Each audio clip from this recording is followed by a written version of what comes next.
الحمدللہ رب العالمین والصلاة والسلام علی سید الانبیاء والمرسلین اما بعد فاعوذ باللہ من الشیطان الرجیم بسم اللہ الرحمن الرحیم۔ معزز سامعین و ناظرین، اسلام کے 5 بنیادی ارکان میں سے تیسرا اہم رکن روزہ ہے۔ روزہ نبوت کے 15ویں سال یعنی 10 شوال مکرم 2 ہجری کو فرض ہوا۔ ابتداً یوم عاشورہ کا روزہ فرض ہوا تھا، پھر یہ حکم منسوخ ہو گیا اور ہر چاند کی 13ویں، 14ویں اور 15ویں کے روزے فرض ہو گئے۔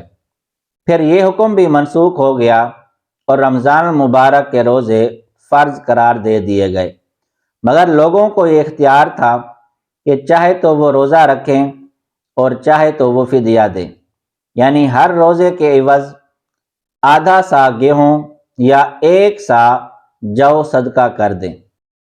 پھر یہ اختیار بھی منسوخ کر دیا گیا اور روزے لازم قرار دے دیے گئے، مگر اس وقت 2 پابندیاں پھر بھی باقی رہیں۔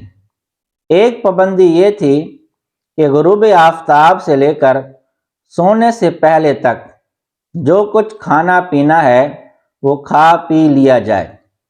سونے کے بعد اٹھ کر جس طرح روزے کی حالت میں کھانا ماننا تھا، اسی طرح سونے کے بعد اٹھ کر بھی کھانا پینا منع تھا۔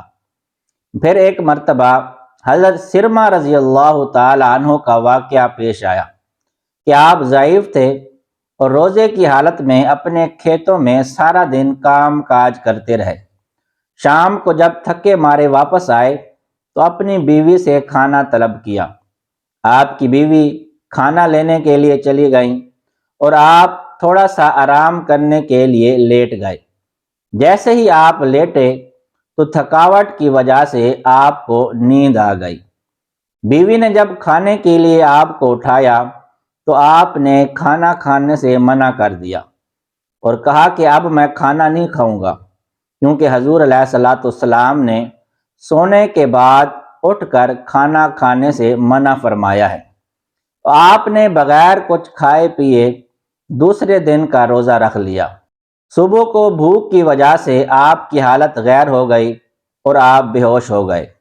حضور علیہ الصلوۃ والسلام کی بارگاہ میں یہ واقعہ پیش کیا گیا تو اللہ تبارک و تعالی نے یہ حکم منسوخ کر دیا اور اس پابندی کو اٹھا لیا اور ارشاد فرمایا کہ صبح صادق تک تم کھا پی سکتے ہو۔ مگر دوسری پابندی پھر بھی باقی رہی، اور پابندی وہ یہ تھی کہ رمضان المبارک کی راتوں میں ازواجی تعلق کو قائم نہیں کیا جا سکتا۔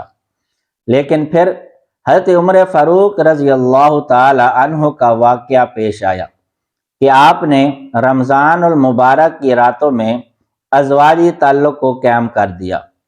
پھر حضور علیہ الصلوۃ والسلام کی بارگاہ میں پریشان ہو کر عرض کی، حضور یہ میرے ساتھ واقعہ پیش آیا ہے، تو اللہ تبارک و تعالی نے اس پابندی کو بھی اٹھا لیا اور ارشاد فرمایا کہ رمضان کی راتوں میں تم ازواجی تعلق کو قائم کر سکتے ہو، لیکن روزے کی حالت میں تم ازواجی تعلق کو قائم نہیں کر سکتے۔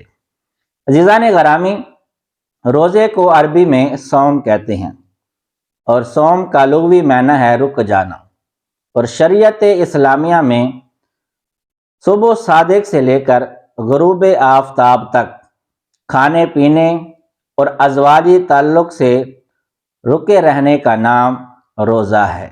چونکہ رمضان کے روزے شعبان 2 ہجری میں فرض ہوئے تھے، اس لیے حضور علیہ الصلوۃ والسلام نے 9 سال رمضان کے مہینوں میں روزے رکھے۔